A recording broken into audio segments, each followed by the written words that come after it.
Okay, it is yet another Friday where we preview all the games that will go down this weekend.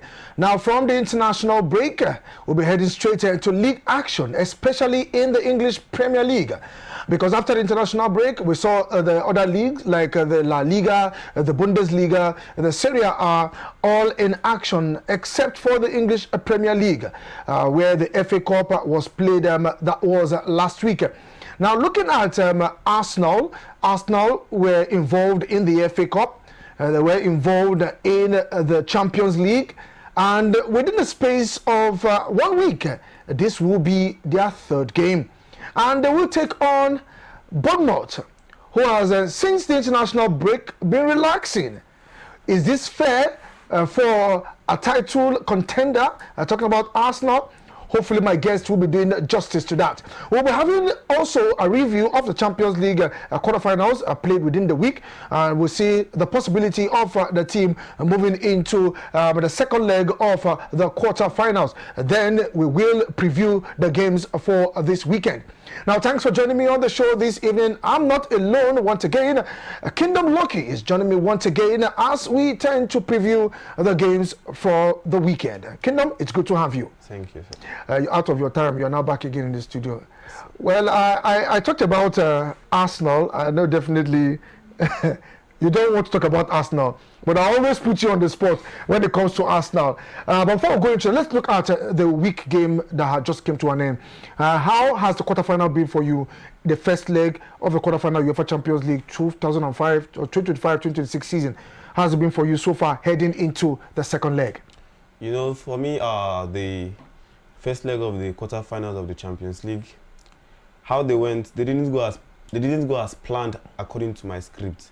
But with the way I'm thinking it's going to be for the second leg, I expect the losing side, that's Real Madrid and Sporting, to do a comeback. To come back for the second leg. So if you're saying Sporting and Real Madrid to do a comeback, what happens to Liverpool? No, Liverpool can't do it. I wasn't supporting Liverpool in the first place because I know they can't even win the match.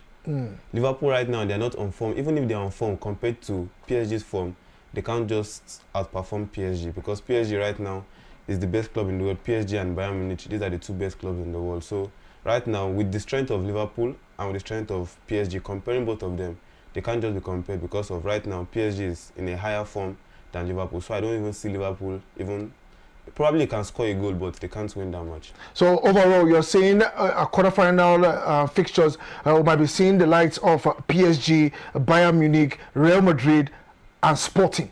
Yeah, I've seen we see Bayern Munich taking on Real Madrid. I expect Real Madrid to do a comeback because I feel and I know that they are working towards that. Okay. I see Sporting also doing a comeback. As I said, I predicted the game to go penalty shootout, and the other games also PSG Liverpool. PSG Liverpool. I expect these three clubs to pass through the quarterfinals. Okay, that is a prediction on the second leg of the UEFA Champions League. And let's see how he pans out. He actually gave a good predictions, especially the prediction against Atletico Madrid and Barcelona. Are we seeing Barcelona doing a comeback also? Because you said you're calling comeback. I don't. As for Barcelona, if with the players that are recently missing for the Barcelona squad, I see this guy Rafinha being a key player or the best player in the Barcelona squad, according to me, aside Lamine Yamal. Seeing the Atletico and Barcelona game, Lamine Yamal actually tried, I would say, even though I don't like him as a player because he's from Barcelona, but I acknowledge the fact that Lamine Yamal played very well. He tried his best, but he was not having an anchor, someone to support him, because you could see Lamine Yamal making the dribbles, creating the chances, but no, Ferran Torres and Lewandowski couldn't convert any chance. Lamine Yamal actually dribbled, created chances. He did everything a winger was meant to do, but the conversion rate was totally zero. So I like right now, Barcelona missing Rafinha is a very, very big problem because Rafinha is a man of big matches. In matches like this, you see Rafinha coming out for Barcelona, and right now Rafinha is injured, so I don't even see Barcelona even coming back for that match, except Atletico decide to sit back, which would be and watch them do the display. Yes, which would be a very, very bad thing for Atletico side. But with the way Simeone is moving, I don't think that will be possible. Well, Simeone has to move because they're out of the Copa del Rey, they're out of the La Liga. So this is something they can really hold on to, and they're having 2 goals advantage to them when they head to the Wanda Metropolitano. Talking about the home ground of Atletico Madrid. And Kubasi with a red card also. And Kubasi with a red card. So let's see how it goes. That's Kingdom's prediction of the teams in the second half. Atletico accepts the setback, might go through. He also sees Real Madrid doing a comeback. He also talked about Sporting CP also doing a comeback and giving the green light to PSG. So these will be his semi-finals prediction. But let's see how it goes in the next few days. That should be Tuesday and Wednesday. Well, in as much as I would love to talk about our own league before we head straight to England, because we look at what's happening in England, let's also tell you that actions will begin on Sunday. Yes, on Sunday and Monday. Talk about the MPFL, where massive fixtures will also go down because most teams are also aiming to be at the top of the league. Let's also tell you that Rangers are now sitting on top of the league with 55 points, and also second position Rivers United with 55 points. Third position Ikorodu City with 52 points. Fourth position on the table, and that's Abia Warriors, 52 points. Then we see National United and Shooting Stars, 50 points. In as much as I really don't want to go into the MPFL, but I'm tempted to talk about it. Number 1, number 2, 55 points. Number 3, number 4, 52 points. And number 5, number 6, 50 points. And let's also tell you that number 1, number 2 at the end of the season will qualify for the Champions League. Number 3 will qualify for the CAF Confederations Cup. Then we'll leave the table aside and they'll go and fight in the President Federations Cup. The winner there will now join the third place. But look at the competition in the MPFL. I know you are not a fan of it because I know you don't follow it at all. Many don't follow it, but just have to talk about it because it is our own league. Whether you like it or not, we tend to encourage everyone everywhere. Go out there, watch the games, get familiar with the game. I guess the clubs, they really have a lot to do. Just in a few seconds, let's talk about the MPFL. With the way the clubs in the Nigerian Premier League are moving these days, like, you know, in the past few months, the Nigerians have identified some mistakes in the Nigerian Premier League, and people have actually come out to speak concerning the mistakes. And we've seen that there are some reforms that have been taken. So I can say that these reforms have actually contributed to each club and the competition it's creating in the Nigerian Premier League. If you notice the tight spaces in the table between the first and second, the third and fourth, it shows that yes, it's possible that the price for the trophy must have increased, and now everyone right now wants to go for the trophy. And you can say that maybe they are treating the players very well because the players have actually come out to say, okay, this club isn't treating us well, this club isn't treating us well, and if you don't treat us well, we are going to leave. And seeing that maybe this is a key player, just imagine Ahmed Musa, who played his entire life in Europe, coming back home to play, and then the club is treating him anyhow. He's trying to bring out the Nigerian football to the world, but instead, the Nigerian football is damaging itself. Just imagine Ahmed Musa now retiring from football while he came with the intention of bringing Nigerian football to the world. He's not actually going to show the world that Nigeria is a good place to play football or Nigeria is improving in its football. Like referring to the stadium that FIFA gave Nigeria money to fix a stadium, and that same amount of money was given to Kenya. Kenya built a very, very good stadium, and Nigeria built that was a five-a-side pitch, sir. That was not a stadium. That was a five-a-side pitch. Just imagine. And now, actually, people complained about it. So you've seen that these reforms are actually actualizing in the teams in Nigerian Premier League.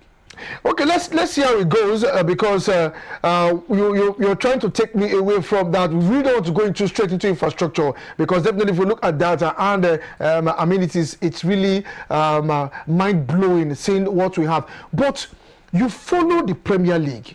You follow Chelsea to be precise.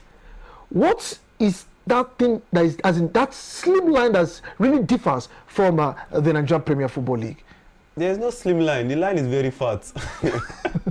There's actually no slim line. Like, comparing the Premier League is very, very big compared to Nigerian Premier League. Nigerian Premier League is like a local football league. If you are to compare Nigerian Premier League right now, you compare it with the English League 2. Or I won't feel like that league. Not even the championship, not even League One. If you notice the way the championship is being run, like the Premier League, yes, the championship, yes, League One, the League 2, yes. If you notice how all these things are being run, they are run by people who have the technical knowledge of everything. But Nigeria actually lacks that thing. Just imagine a banker being just imagine for an instance, but a banker going to the farm to work. Do you think he's going to do anything in that sport? No, because that's not his field. So the problem with Nigerian Premier League is that they take a position that is meant for a particular person. Just imagine I am supposed to be working in a bank and I am a banker. Then the Nigerian government actually puts me in the farm to work. I'm not going to produce enough. That's what is actually happening to Chelsea. Putting the wrong people in the right place. So this actually is affecting the Nigerian Premier League. And if you put all these things together, they won't bring out a good outcome. But you talk about putting the right shape in the right hole. In Ijomah, Kanu Nwankwo is a legend. He is heading Ijomah. But Ijomah, as we speak, though they are out of the relegation zone, they are 15th on the log, just about the same points with the team in the relegation zone. So Kanu Nwankwo is there. If you go to Kano Pillars, we have Ahmed Musa as the GM. He's also playing football. These are also professionals that have played international football. Come back home to still give. So what is indeed the problem? Nigeria actually right now, you can't say this is the problem. The board is made up of different people with different functions. For example, let's use the Chelsea as an instance. The Chelsea's Blue Co. They are the two owners of Chelsea. And seeing that everyone in the club is actually trying his best, but the managers, which is the Blue Co company, are not even trying their best. Theirs is just, let's get the money and then they will do their job. Let's get the money and then they'll do their job. Chelsea recruiting young players, while the coaches and other managers are asking for experienced players. Taking this instance back to the Nigerian Premier League. The Nigerian Premier League actually, the two, if you kind of compare the two of them, you see that it is the same thing that's actually happening in the Nigerian Premier League that is happening in Chelsea right now. Even though the difference is just that Chelsea is at a more advanced rate than the Nigerian Premier League. Comparing Nigerian Premier League to other African leagues, I will even say right now Tanzanian league is better than the Nigerian league. If you notice, actually the AFCON for this year has been taken to Tanzania, Kenya and Uganda. This is because they are trying to improve their football, and from the aspect of FIFA has actually seen that these three countries are trying to improve their football. If Nigeria actually shows that improvement also, FIFA will also concentrate on Nigeria. Okay, let's see how it goes in the Nigerian Premier Football League. Definitely, we'll see how we can rule out those fixtures before we wrap up the show for this weekend. Now we head straight to England. Yes, like I talked about the international break, and after the international break, we had the quarterfinals of the FA Cup.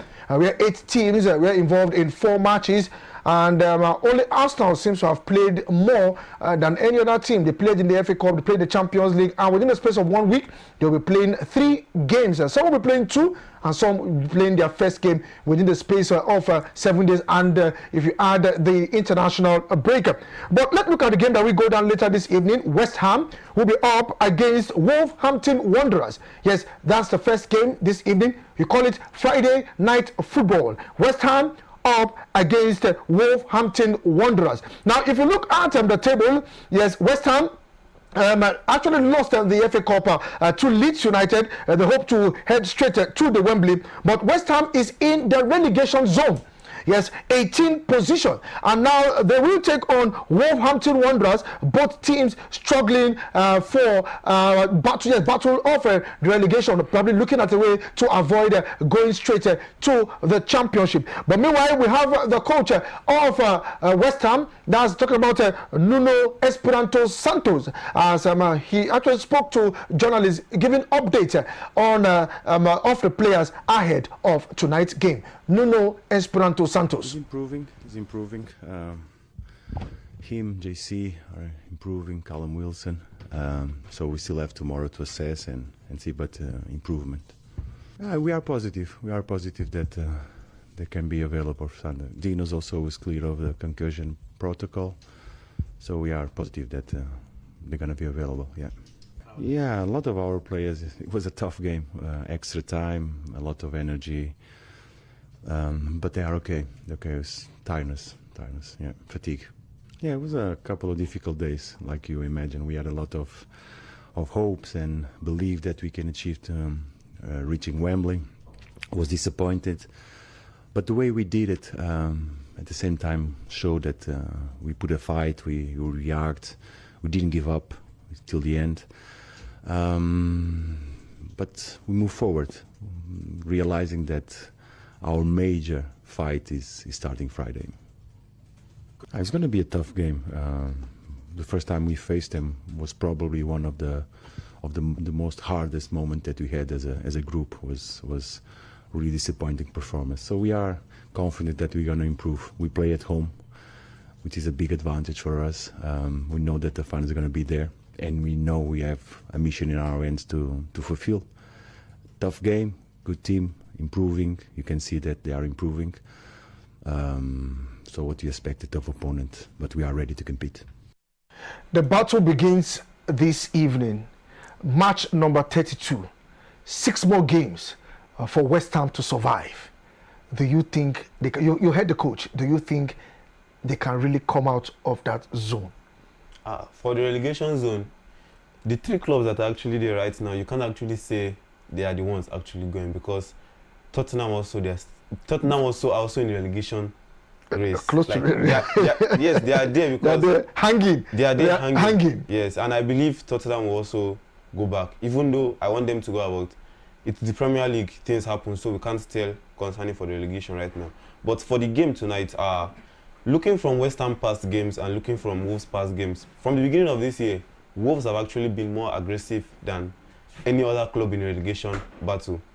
But they are still there, locked bottom. They are still there because of the beginning of the Premier League. They didn't actually perform very well. If we notice, they lost a lot of games. Like, they were on a losing streak. Losing back-to-back losses. But with this game tonight, that's between the 2 relegation people, I still see it's going to be a tough one actually. Because based on recent games, Wolves have been actually very, very strong compared to West Ham. Even though West Ham, they are playing at home. But this night, I don't see West Ham winning the game, and I don't see Wolves winning the game, but I still give my stand to Wolves. Well, talking about Wolves, let's see if we can bring in the manager, Rob Edward.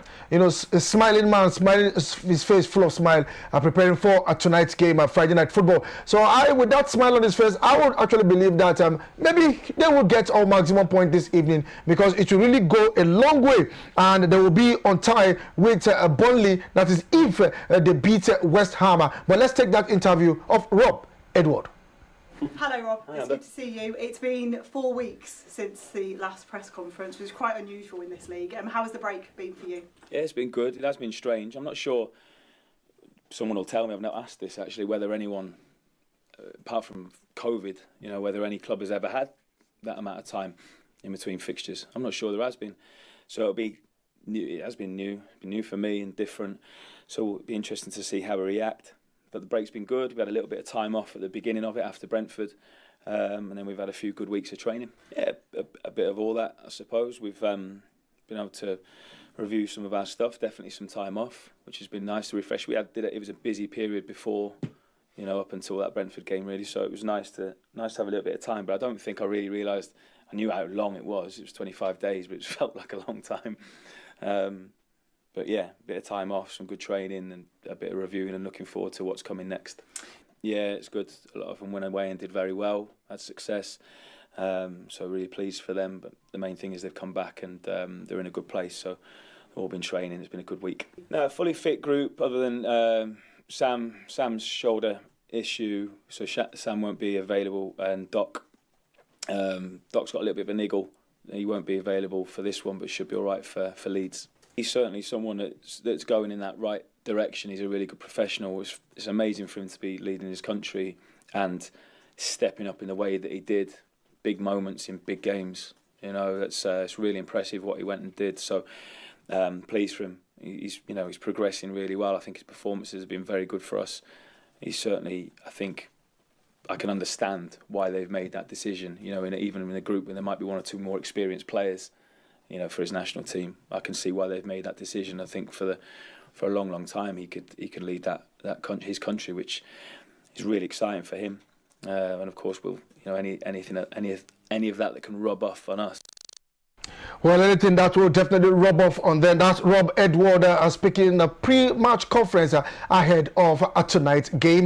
Now, looking at Wolverhampton Wanderers in the last 5 games, they've been able to peak about plus or minus 7 points. That's 6-1-1. That's about 8 points in the last 5 games. They won 2, drew 2, and lost 1. As for West Ham, the last 5 games, they won only 1, drew 2, and lost 2. So the statistics in the last 5 games is in favor of Wolverhampton Wanderers. Rocked bottom of the table with 17 points, and West Ham with 29 points. So even if Wolverhampton Wanderers decide to win today, they can't meet up with West Ham. But they'll do a catch-up against Burnley. So far, so good. That's why I've given you predictions. Do you still see any of these teams, especially for West Ham? If West Ham wins today, Tottenham drops, and West Ham climbs up 1 step, but still close to the relegation zone. Yeah, for this, as I said earlier, for the relegation zone right now, it's a very, very tough one because everyone is trying to escape the relegation zone, even though Wolves actually discovered it very late. Very late. They discovered their form very late. Very so that's late what's actually affecting them right now. And for Tottenham is actually not on form. They hardly win games these days. So we see Tottenham also fighting not to fall in the relegation zone. And we also see West Ham also fighting to get out of relegation zone. And also Wolves fighting to get out of relegation zone, even though it's going to be a very, very long run for them to actually leave the relegation zone.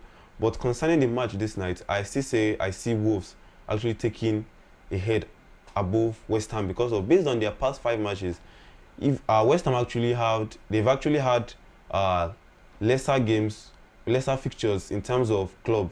They've played clubs with lesser strength compared to that of Wolves.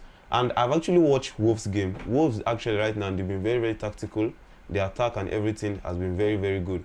Against Liverpool in the Premier League, they won, even though they went back to lose in the FA Cup.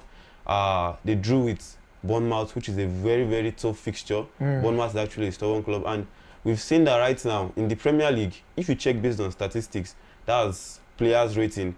We see that Wolves have a player in the Premier League that's contending for Premier League Team of the Season. And that's Gomez. Gomez has actually been a standout player for Wolves. And right now, Wolves are actually best in their attack and their midfield more than West Ham right now.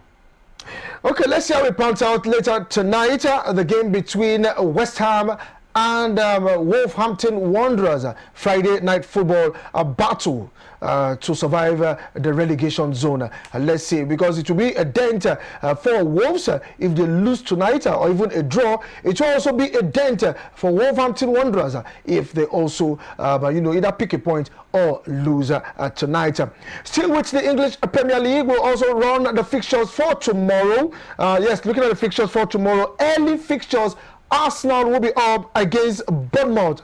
Just like what Lucky said earlier, a stubborn side, Bournemouth. But in the first half, or probably the first leg, it was Arsenal beating Bournemouth at their home stadium. That's talking about the Vitality Stadium. But this time, it is Bournemouth paying a visit to the Emirates Stadium. I'm sure they are not coming to admire how the stadium is and how the grass court and how the whole place really is. But they are there to grab all maximum points. But let's see how it pans out for Arsenal, the league leaders. They need to bounce back. They lost the Carabao Cup, they lost the FA Cup, they managed to beat Sporting CP in Portugal, and now this will be the title decider, because a win for them this weekend will go a long way for Arsenal. But meanwhile, let's take that interview of Andoni Iraola, that's talking about the coach and manager of Bournemouth ahead of the early fixtures tomorrow at the Emirates Stadium. Yes, it has been a strange break. Normally during the season, I think it's the first time I've had like 3 weeks without a game. An international break plus the extra week because we were not in the quarterfinals of the FA Cup. Has given us the chance to work with some of the players because half of them were with the national teams, but I think it's been especially has been good for some players we had kind of injured. Julio Soler, Tyler Adams, Ben Doak, players that were in the last part of their rehab process and have finished this period training with the team, and I think in a good place to be available again and also I suppose for some of them some days off. But it's always risky. It's always risky. We did a friendly in-house, let's say, because you don't want a lot of time between games, and we try to simulate a little bit kind of a game, but we'll see if we are ready. We should be fresh. We should be definitely motivated because we are facing Arsenal away in a big game, so I hope we are ready for tomorrow, yes. I think it's the first time I've gone mid-season home, no? I've been 3-4 days at home that normally during the season I never go because I don't have enough time, but at least you see your family and it's nice, but it happened already a couple of weeks ago, so now we are fully focused and ready for tomorrow. That is the important thing. Yes, I agree. It's a strange feeling because it's true that we've been 11 games unbeaten. We can break the record of this club tomorrow. Obviously, it's going to be difficult, but we have the chance to do it tomorrow. But the feeling is, especially I think, when we finished the game against United, we were quite happy because it was a good game, draw against United.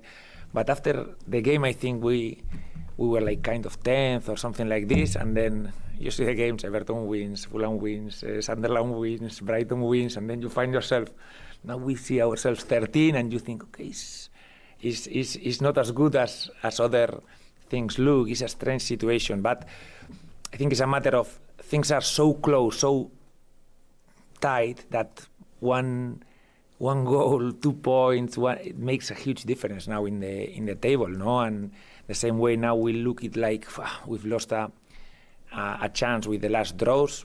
You just need a spark to get again above some teams, and then you find yourself in a better position. Obviously, we know that we have, especially next 2 games, Arsenal and Newcastle away are really demanding and it's difficult. But I think we also have to value that it's not easy to be 11 games without a lose in the Premier League. It costs us a lot, and I think the last time we lost also is against Arsenal when we faced them in the first round. And I hope we can improve a little bit that performance. We lost 3-2. I think we were good, but probably not good enough to get points against Arsenal. Okay, they need to focus on the next game. You're taking on Arsenal away from home, and also taking on Newcastle in your next fixtures. 11 games unbeaten, and the last 5 games a draw for Bournemouth. What is this man doing exceptional that other coaches are not doing? And you called them a stubborn side earlier in your intro. Do you think they'll be stubborn against Arsenal tomorrow? You've seen from their recent form actually, 11 games unbeaten, and right now, Arsenal have been on a tense moment, losing 2 cups in 1 week, and again. I know you emphasize on that. Losing 2 cups in 1 week, and again, seeing that this Bournemouth side have actually rested for over 3 weeks. Exactly, almost 3 a month. weeks. And within these 3 weeks, Arsenal players actually went for international break, which they actually took excuse to come back, saying that they were injured. All of them took excuse from their various countries, came back to the club, played against Southampton, they lost, went back to the Champions League again, and managed a win. Yes, they managed to carry a win in that game. In the space of 1 week, Arsenal actually played up to 3 games. 3 games, exactly. And in the space of 3 weeks, Bournemouth played 0 game, and they've rested. So you've seen that they've rested, they've trained, while Arsenal players right now are actually exhausted and also tensed for the title race because City are just 4 points behind Arsenal, and City is taking on Chelsea, Arsenal is taking on Bournemouth. So right now, even though Did you say 4 points? That looks like 9 points to me. Yes, with a game to play with a game outstanding game for City. Yes. So looking at this game, we see that Bournemouth actually they've rested. So right now, Bournemouth already without them resting, they're a stubborn club. A very stubborn club, exactly. Just imagine them also now resting, and Arsenal playing up to 3 games in a week. So you've seen that this Arsenal side is exhausted. This Bournemouth side is coming fully fitted for this Arsenal side. And fresh. Yes. For this Arsenal side that is exhausted. And the anointing, you now put the game early fixtures on Saturday. And you know, they know that everyone is actually watching them. A lot of people are against Arsenal. A lot of people are for Arsenal. But the people that are against Arsenal are more than the people that are for Arsenal. And the way it's looking like in the Premier League right now is that nobody actually wants Arsenal to carry the Premier League. Because anyone who faces Arsenal is now behaving prime Barcelona. Like, just imagine Southampton beating Arsenal. I do not even imagine it. But the fact that it happened, I was very happy. So right now, seeing Bournemouth fully fitted coming to face Arsenal that is already exhausted, going to be a very, very tough clash, because Arsenal actually focus on the Premier League, but doesn't also deny the fact that Bournemouth is coming stronger for Arsenal. Okay, this is Lucky's own opinion and the way he analyzes the game. That's how he has seen it. But let's hear from Mikel Arteta giving injury update. Eze, yes, seems to be back. Saka, still a doubt. But let's hear from him, Mikel Arteta. Good afternoon, Mikel. Good afternoon. Can we start off with team news first of all? We were filming open training yesterday. No Bukayo, no Martin Odegaard, no Jurrien Timber or Calafiori. Are any of those available for tomorrow? Yeah, there have been changes there since yesterday, yeah. And all 4 available? I don't know. Some of them. Okay. Eberiche Eze was there. Yeah. How big a boost is it to have him back? And He's available. Has that surprised you? Is it ahead of schedule? He has, but my first conversation with him after he felt that niggle, he wanted to be available the next week. We knew that was impossible, but the recovery, I think the will that he's shown from day one to get back as quick as possible, how he's pushed the medical staff and himself to be there tomorrow, is just great to watch. And Piero Hincapié is still out, is he? There will be changes tomorrow. Good try. I think it's a balance, as I said the other day. I think it's better to observe first, you know, to see the natural reaction, to see what we are made of, to see what's the first instinct, collective and individually, from players after understanding that we didn't have off-season. And then you can intervene based on that. But to be fair, they didn't need much, because the reaction was top, as I said before. The understanding of why we lost those matches and how we were going to put it right, and I think it was a really good reaction against Sporting. Was that a mind game? I wouldn't say it's a mind game. Because just like you said, he will try to pull surprises tomorrow. Arsenal and surprises. Arsenal don't actually surprise me, because they don't surprise you. Yes, because the first surprise was, how will you say that all your players who went for international break are all injured and are coming back to the club for medical check? Like, that was actually surprising, but we know that was a lie. Like, every club has actually tried this before, so it's not something new to us. That is new. So, and again in this interview, him not actually telling I'm not his fan. Him not actually telling Arsenal fans the players who are going to be available out of the 4 players who are injured. He was asked how many players are all the players back. He smiled and just said some. He wants to surprise Bournemouth by the lineup tomorrow, but I don't think Bournemouth will be surprised, because Bournemouth already have replacement for everything. Even if you come out with your full, just imagine Arsenal full starting 11, as in full fitted starting 11 in their form, and Bournemouth also in their form. We know it's going to be a very, very tough clash. So him hiding the informations of some players not going to be available, and the information of the players going to be available doesn't affect Bournemouth in any way. Doesn't affect Bournemouth in any way. Yes. Okay, let's see how it pans out. Meanwhile, another key game that we go down also this weekend is a game between City and Chelsea. Yes, that's also a big game. Chelsea chasing a Champions League spot. Well, kudos to Arsenal winning their game on Tuesday against Sporting, giving an automatic 5 automatic slot in England in the UEFA Champions League for next season. And now Chelsea will be aiming at in the top 5, which Liverpool is presently on the 5th position with just 1 point separating both teams. And for Man City, well, I think the Champions League is already theirs for next season. They are just playing catch up. Well, I don't know if they are doing catch up, but they are trying to push for the number 1 slot. Now we'll take this interview back to back, talking about the interview between Pep Guardiola giving us an injury update with the City team, and also Liam Rossino. He talked about what happened in camp. Maybe Kingdom knows about what's happening in the Chelsea camp. We'll also throw more light on this. So we'll take these interviews back to back, then we analyze it, then we head straight to other leagues in Germany, Italy, and Spain. Yeah, had a really good conversation myself. Had 3 or 4 with Enzo. He's apologised to me. He's apologised to the club, and we'll deal with that after a massive game on Sunday. I don't know if it's a serious meeting. It's a serious meeting about something very serious to Enzo. I said from every single step along this way, I'm not questioning Enzo's character. I'm not questioning who he is as a person. I believe people make mistakes, and you can't overstep the punishment for the mistake. I think we've made a sanction. We made a decision. I made a decision. And what I want for Enzo is for him to go on here and have an outstanding career. He won't play on Sunday, but hopefully after that, he'll be a massive part of the group moving forward. There's still a few hurdles that need to be overcome that I won't go into, but at the same time, I want every player really, really focused now on a huge running. It's not about it. The football is a team sport. It's not about individuals. It's not about shooting yourself in the foot. There are certain values and cultures that I believe in, that this club believe in, that makes the team stronger if you get that right. I've got an outstanding squad full of outstanding players. It's still a very difficult team to pick in terms of the starting 11. I need to get that right in the next few days. Hello, Pep. Nice to see you again. Hope you had a happy Easter.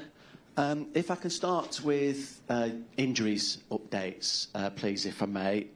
Ruben actually got injured in this reverse fixture, didn't he? How's he doing? He's getting better, but he's not ready for Sunday.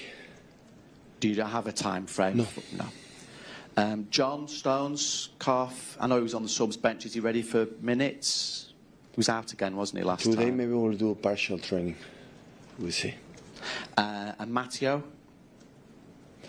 Kovacic? Sorry, yeah, yes. It's fine. And Josko, I know it's probably a little bit longer for him, but just how is he doing? He's getting better too, but still is not close. Hopefully we can do a lot of points. It's at the situation that we are in the Premier League, so we need to do all of them. Otherwise, we will not give us a chance to try it until the end.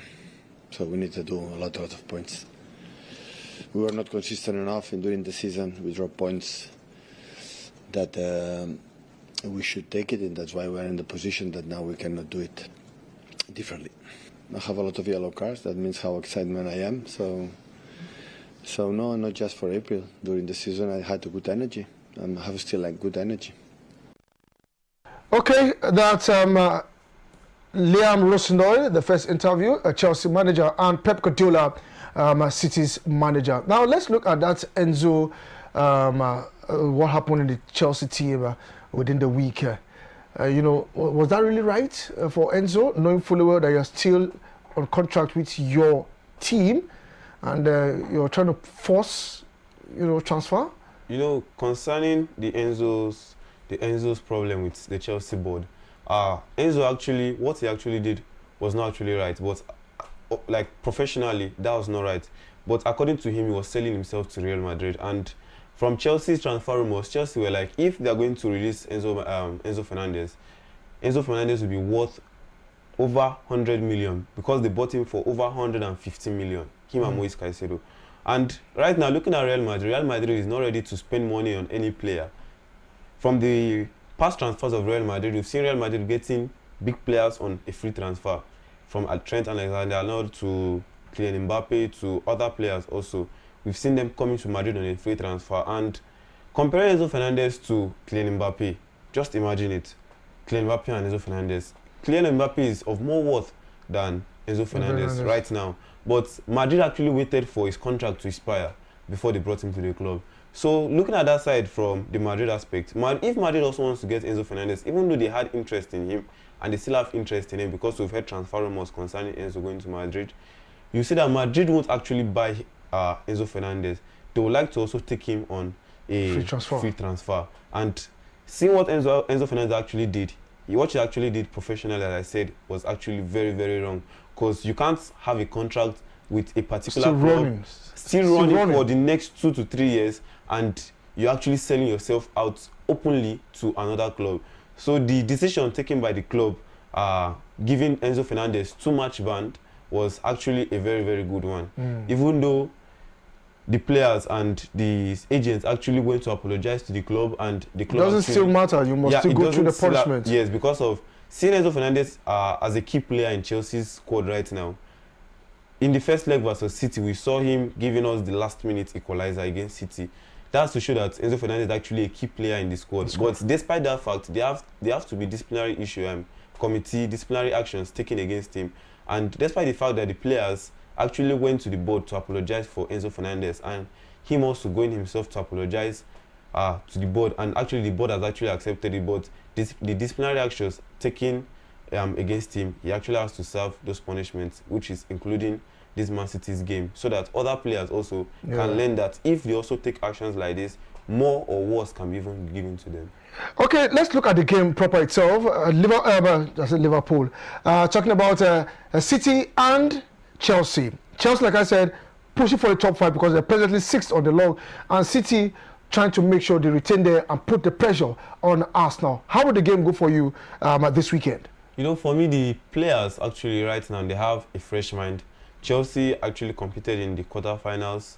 City also competed in the quarterfinals. Same resting day. Fair games, yeah. Yeah, same resting day, playing same time, playing against each other. No Champions League. No Champions League. We've all had the same resting period. So the two sides are actually coming fresh, coming with a good mind, coming with a good. The two sides actually, they have a good playing style. Manchester City, even though Manchester City right now, they have not been on a good form. Chelsea too have not also been on a good form, but from the past 2 games, they've actually played very well. Chelsea against Port Vale, even though I did not consider that a valid win. Yes, I did not consider that a game because I did not even expect them to lose. And since City also beating Liverpool 4-0. Liverpool also, they're not actually on a good form. So bringing these 2 matches together, I can't actually predict for this game because number 1, Chelsea is my club. I actually want Chelsea to win, but the way the game is going to go, I see maybe the game ending at a draw again, or City might take a lead. But I won't want City to actually win the game because City is in the title race, yes. Chelsea is in the Champions League race, and from the notice I've heard, from the rumors I've heard from the Chelsea board, is that if Liam Rosenior fails to qualify for the Champions League, he is going to leave the club. And as a young manager that he would like to stay in the club and gain more experience. So you see that the two sides are actually rooting for something very, very big. Talking about experience and staying with the club, Vincent's company with Bayern Munich doing extraordinarily well in the German Bundesliga. As we tend to look at the German Bundesliga game that will also go down this weekend. Now, let us know that Vincent company, and also looking like, just like you are seeing on the screen there, massive games that will be going down this weekend. And we also see Bayern Munich also with the Champions League, how they defeated Real Madrid, pushing for the Champions League, pushing for the German Bundesliga, also the German Cup, they're also pushing for it. Are we seeing the Bundesliga side, that's Munich, heading for a treble, or probably settling for the Bundesliga, and also you have already said that it's going to be Real Madrid coming from behind. But I don't know, let's share your thoughts on talking about Bayern Munich. You know, I still stand by my word on the Champions League that Madrid, as a Madrid fan, as a partial Madrid fan and a full Chelsea fan that I am, I still say that I still see Madrid doing a comeback on the Bayern Munich side. And Company being a good coach, I can't fully say Company is a good coach because he's working with good players. Yes, if you look at Company actually relegated Burnley and left. He brought Burnley back. But he actually regretted. Yes. Seeing that, like, Adesina company was actually in Burnley. Because I don't even know how Bayern sporting director actually saw company. There must be something that he has seen that we are not seeing. I don't know. No one is actually seeing it. But he's doing well. He's delivering. The fact that he's actually delivering, because if you looking at the players that Bayern Munich actually have right now, they have the best quality of players in the world. And even with a minor coach, even though they might not perform the way they are performing right now, but Bayern Munich on a normal state, even with an interim coach or an assistant coach, they are still going to do the way they are performing. Just so that with any coach, let me not say any coach, but with a coach that has gone through coaching school and is actually a very good coach, average coach, is going to carry the Bundesliga with Bayern Munich. Because as we speak now, they have 100 goals. They've scored 100 goals. They've only conceded 27 with a goal difference of 73. That's really, really massive. But let's give a rundown on the fixtures that we go down in the German Bundesliga this weekend. Dortmund will be up against Bayern Leverkusen. Heidenheim will take on Union Berlin. RB Leipzig will be up against Bayern Mönchengladbach. Then we see Wolfsburg up against Eintracht Frankfurt. And then we also have St. Pauli take on Bayern Munich. Bayern Munich on the road. FC Cologne will take on Werder Bremen. Stuttgart will be up against Hamburger SV. Then Mainz will take on Freiburg. Then we head straight to the Spanish La Liga. Yes, looking at the fixture that we go down this weekend. For Real Madrid, they blew it over the weekend. Leaving Barcelona the run. Barcelona already through to next season's Champions League, but it is a game on in the Spanish league. Talking about the La Liga, with Madrid coming from behind, Villarreal, Atletico Madrid all coming from behind. But what's your take on this weekend's game? We see Real Sociedad up against Alaves. Elche will take on Valencia. Barcelona will be up against Espanyol. Then we see Sevilla take on Atletico Madrid. Now, Atletico Madrid and Sevilla will have 3 Nigerians. We have Ejuke will be there. Akko Adams will be there for Sevilla. Then we also have Ademola Lookman for Atletico Madrid. Are we seeing all 3 players playing at once? You see this weekend game for Atletico Madrid. Sevilla might actually win that game because Atletico Madrid knows that they've qualified for the Champions League. Nothing is actually bringing them down, and they are not in the title race. They are not in the La Liga title race. So risking their players to play for this weekend La Liga game is going to be a very, very big risk. So they might rest key players. Not like they are going to rest key players, except Simeone wants to actually take the risk of his life. Meaning that what I actually mean here is that he's going to rest key players, and Sevilla might actually win that game because Sevilla actually, they are not in any European competition. They are only going for the La Liga, and that game, I don't see Simeone taking any risk. Sevilla needs to win that game because they need to escape relegation. So, see, looking at that game now, I'm just saying, like, ATM won't really want to risk their players, except they put their second players and the second players go and win the game. But if they are planning to use their first players will actually be exhausted for the Wednesday game. Okay, time truly is not our friend as we wrap up the show, but let's take your predictions across Europe, any of those games, both the German Bundesliga, the English Premier League, but please don't stay in the English Premier League alone because I know definitely you have games, but let's hear your prediction. Chelsea, City. I said I don't have a prediction for that game. Anything. I wouldn't want you to sit down defense, so Chelsea, City. Okay, Bournemouth, Arsenal. Well, Bournemouth to go either like to win the game or the game ends in a draw. Or the game ends in a draw. Yes. Okay, then we also have other key games that will also go down this weekend. Trying to see how I can get them off and running. We'll also see Man United up against Leeds. That should be Monday Night Football. Liverpool against Fulham. Yes, Liverpool will be in action over the weekend as they take on Fulham. That game is actually going to be a very, very important one for Liverpool because they're also in the Champions League race. So I see Liverpool actually taking the lead in that game. Okay, and this is where we blow the final whistle this beautiful Friday evening here in the studio, and hopefully we'll come back on Monday as we see the results from the weekend, and we'll take those analyses reviewing the games across Europe, including the Nigerian Premier Football League. Lucky, thank you so much for coming around and spending time discussing sports in the last 15 minutes. Thank you very much. Okay, like I said, this is where we call it a wrap this evening. Just go out there, watch those games, support your team, and definitely you get the best of the result here on Monday. I shall remain Ijomah Victor. Do have yourself a blessed weekend.